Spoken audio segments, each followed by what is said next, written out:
Ok, vu qu'il y a pas mal de nouveaux sur ce canal depuis ces derniers jours, j'ai envie de reprendre un petit peu des bases au niveau de la vente. Donc pour certains, ce sera simplement une révision et pour certains, du coup, ce sera totalement nouveau ce que je vais dire là. Ok, du coup, votre prospect n'achète pas votre offre.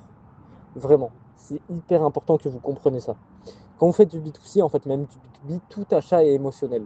Et les achats qui se disent rationnels, en fait, c'est simplement basé sur la peur et sur le fait de vouloir manquer le moins possible, en fait. Quand quelqu'un dit, ouais, je prends la décision la plus rationnelle, le rationnel, c'est basé sur le moins de risques possible, sur le fait de prendre la décision qui a le moins de pertes possible. Et donc, en fait, c'est quand même basé sur de la peur, donc c'est quand même de l'émotionnel au final. Donc, n'importe quelle décision, en fait, c'est émotionnel. C'est ça que vous devez comprendre. Et votre prospect en appel, il achète une nouvelle identité.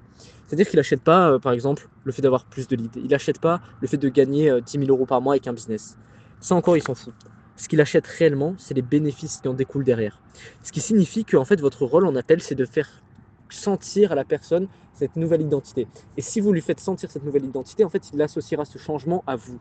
Et donc, il démarre avec vous parce que c'est l'identité qu'il désire. En fait, vous devez accentuer les points de douleur à un point où pour lui, c'est plus supportable de rester dans cette situation et accentuer dans le sens positif du terme les points d'objectif et de situation désirée pour qu'il l'associe à vous et qu'il démarre avec vous, tout simplement.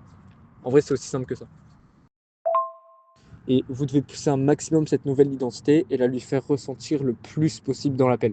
C'est-à-dire qu'à chaque fois que vous savez qu'il y a une incohérence entre ce qu'il veut devenir comme personne et la façon dont il veut agir, par exemple, il veut faire 10 000 euros par mois, mais il n'est pas prêt ne serait-ce qu'à investir 2000 balles sur lui. En fait, vous le faites remarquer, en fait. C'est hyper simple. C'est juste de la PNL, c'est juste de la programmation neurolinguistique. Vous le faites affirmer par ses propres mots que en fait, la personne qui veut être n'agirait pas comme ça. Et donc, par définition, vu qu'il veut être cette personne-là, il ne doit pas agir comme ce que de base il veut agir. Bref, je vais vous donner un exemple simple. Du coup, j'étais sur, imaginez, il veut faire 10 000 euros par mois, et par contre, il n'est pas prêt à investir 2000 balles sur lui. En fait, le genre de question que vous devez poser à ce moment-là, c'est tu penses que là tu ressors le prénom du gars, tu penses que le Mathis, tu penses que le Bastien qui fait 10 000 euros par mois, est-ce qu'il aurait peur d'investir 2500 euros, 2000 euros, ou est-ce qu'il se dirait que c'est nécessaire de sortir de sa zone de confort et que c'est justement parce qu'il va faire de nouvelles actions qu'il n'a jamais fait qu'il va avoir des résultats différents.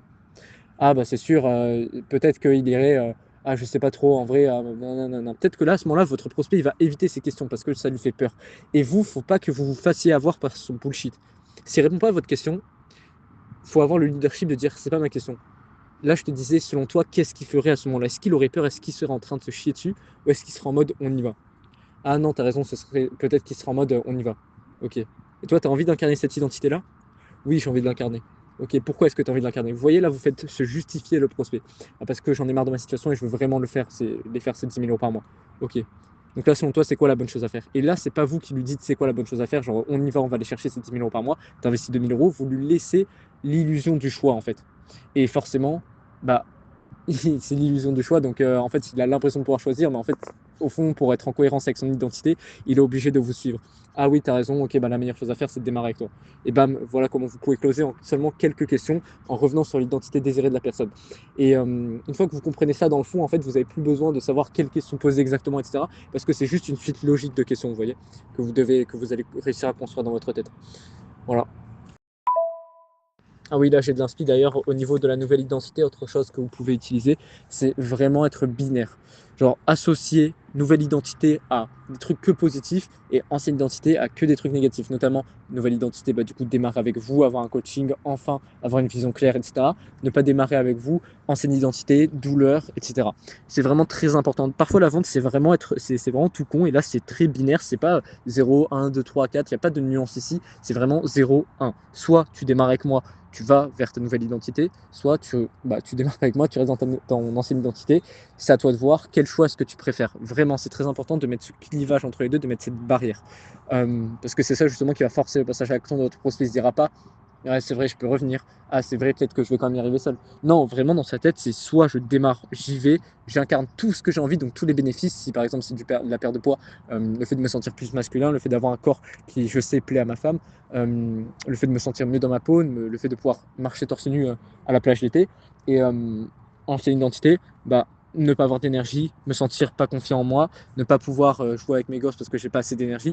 Tout ça, c'est l'ancienne identité. Et donc, le genre de questions que vous pouvez poser, c'est du coup, aujourd'hui, toi, pour que je comprenne, est-ce que tu préfères rester dans ta situation actuelle avec le fait d'avoir le gras du ventre, ne pas avoir d'énergie, le fait de te sentir beaucoup moins masculin que ce que tu m'as dit que tu aimerais? Ou est-ce qu'aujourd'hui, tu préfères plutôt perdre ce gras? Est-ce que tu préfères enfin pouvoir te sentir confiant de nouveau, devant ta femme aussi, et cetera? Qu'est-ce que tu préfères aujourd'hui? Ah bah clairement, je préfère oui, perdre mon poids, et cetera, et tout ce qui en découle. Ok, pourquoi? Là, vous faites se justifier le prospect. Ah bah parce que c'est vraiment, vraiment important pour moi. Ok. Du coup, tu penses que c'est quoi la bonne chose à faire à ce niveau-là? Est-ce que c'est de continuer tout seul, à essayer de regarder des programmes sur Internet comme ce que tu fais depuis déjà plusieurs mois? Ou est-ce que c'est enfin le fait de faire accompagner par des personnes qui ont déjà accompagné des centaines de personnes dans ce domaine-là?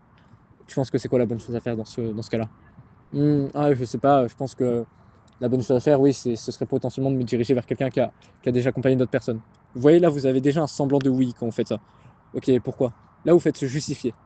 Ah, bah parce que c'est sûr que j'aurai plus de chances d'atteindre mon objectif. Ah, c'est vraiment important pour toi d'atteindre mon objectif si je me trompe pas, c'est ça? Oui, c'est vraiment important pour moi. Ok, donc c'est quoi la bonne chose à faire là selon toi? Et là, voilà, vous lui laissez l'illusion du choix. Ça rejoint un petit peu ce que j'ai dit tout à l'heure, mais je pense que ça illustre encore plus. Je pense que vous avez encore plus schématisé comment est-ce que vous pouvez poser ce genre de questions à vos prospects. Mais, euh, mais voilà. Voilà, et en fait, bah, c'est par ce genre de choses-là que vous pouvez arriver à vendre du coaching sportif à 1000 euros, 1500, même 2000, 3000 euros. Parce que la personne, elle n'achète pas un coaching sportif. Elle achète vraiment la nouvelle identité et tout ce qui en découle derrière. Je ne sais pas si vous vous rendez compte à quel point ça peut être puissant, à quel point ça peut être impactant pour une personne si c'est des vraies douleurs au fond d'elle. Et donc voilà, c'est comme ça que vous pouvez arriver à ce niveau-là. Parce que c'est sûr que pour un coaching sportif, la personne, elle peut être prête à débourser 50, 100 balles, 200, 300. Mais quand c'est une réelle douleur profonde, bah, ça monte beaucoup, beaucoup plus haut.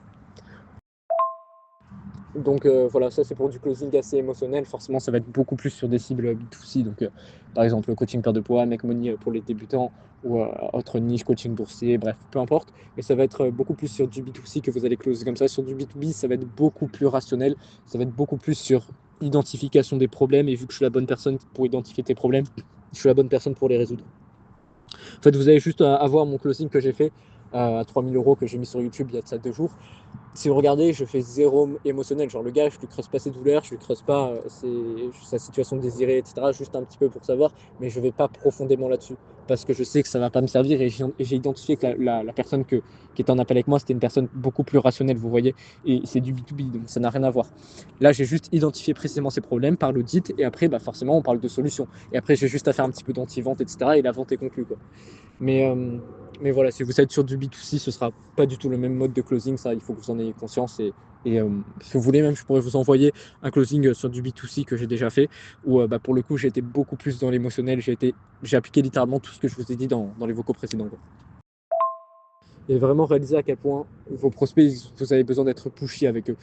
Soyez pas tranquille avec eux, vraiment.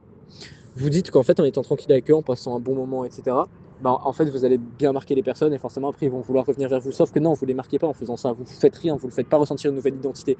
Et ils viennent sur l'appel pour être poussés vers une nouvelle identité. Et forcément, le changement d'identité fait toujours mal. Quand on fait toujours quelque chose de nouveau, bah, ça demande de sortir de sa zone de confort. Donc ne soyez pas tranquille avec vos prospects. Ils ne doivent pas passer un bon moment avec vous. Pas un bon moment dans le sens que sur le court terme, il sera en mode ah putain, c'est difficile, il a raison, mais là il me touche, dans son inconscient, il se dira là il me touche vraiment personnellement, je vois tout à fait ce qu'il veut dire, c'est sûr que ça fait plusieurs mois que je suis dans cette situation, etc. Donc ça va être inconfortable pour lui sur le moment.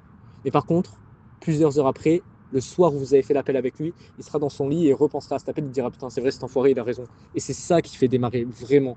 Réaliser à quel point la nouvelle identité, c'est important. Euh, donc voilà, ce que veut votre prospect, souvent, c'est pas ce qu'il vous dit qu'il veut réellement. C'est vraiment un truc de fou quand vous allez réaliser ça parce que il y a le conscient et il y a l'inconscient. Le conscient, il veut être dans le confort, il veut être tranquille, etc. Et il y a l'inconscient, c'est lui qui va prendre les décisions derrière pour le closing. Et l'inconscient, par contre, lui, il veut être poussé, il veut la nouvelle identité. Mais par contre, quand votre prospect il parle, bah, c'est son conscient, vous voyez. Et par contre, quand il y a le feeling, ce truc de je le sens ou je le sens pas, ou vous-même, vous avez déjà dû le ressentir après un appel de vente, bah, ça, c'est l'inconscient qui parle pour vous, vous voyez. Et pour faire ressortir quelque chose de positif dans l'inconscient de la personne, c'est jouer sur une nouvelle identité, etc., etc., comme je l'ai expliqué dans les vocaux précédents. Voilà. Non, mais c'est fou, je me rends compte à quel point je pourrais parler pendant 1 heure de choses comme ça. Mais en vrai, je ne vais pas vous embrouiller. Déjà, réalisez ce que j'ai dit là parce que ça peut vraiment faire une bonne différence dans vos closings. Juste, bah, écoutez plusieurs fois ces vocaux. Mettez même le transcript dans ChatGPT, ça va vous aider à l'ancrer et essayez d'appliquer dans vos appels. Bien évidemment, c'est plus facile à dire qu'à faire. Je sais, même vous ne savez pas forcément les bonnes questions à poser, etc. C'est pour ça qu'au bout d'un moment, si vous voulez vraiment progresser en vente, bah, faites-vous coacher, quoi. Il n'y a pas de secret. Voilà. D'ailleurs, là j'y pense, je fais ça environ une fois par mois, slash une fois tous les 2 mois. Là, je vais offrir des audits gratuits de 15 minutes. C'est-à-dire, si vous êtes intéressé, vous m'envoyez un message privé. Je vois si c'est pertinent de faire un audit par rapport à votre business. On se prévoit 15-20 minutes dans l'agenda. Et puis on se fait un appel dans lequel je vais vous dire quelle est la principale contrainte de votre business sur laquelle vous devez travailler. Parce que ça vous permet tout simplement d'avoir un méga focus. Alors je sais que quand j'avais démarré, moi j'aurais tellement aimé avoir ça parce que ça m'aurait évité de perdre plusieurs heures, même plusieurs semaines, plusieurs mois de travail. Vous réalisez pas à quel point vous savez pas ce que vous savez pas. C'est vraiment une dinguerie. Donc, même moi, hein, s'il y a un mec qui fait 100 000 euros par mois, je sais absolument pas ce que je sais pas pour faire 100 000 euros par mois. Sinon, j'aurais déjà conscience de ce sur quoi je dois travailler. Donc, voilà pour ça. Donc, si vous êtes intéressé, que vous trouvez ça pertinent, c'est pas un appel de vente, hein. C'est-à-dire qu'à la fin, il n'y a pas de tu veux cette offre-ci, cette offre-là, enfin bref. Il n'y a pas du tout ça. C'est juste un appel de 15-20 minutes, ça engage en rien. Juste, je vous dis la contrainte de votre business et on échange à propos de ça. Et puis voilà, donc si vous êtes intéressé, que vous savez que ça peut vous aider dans votre business, envoyez-moi un message en privé et on pourra échanger.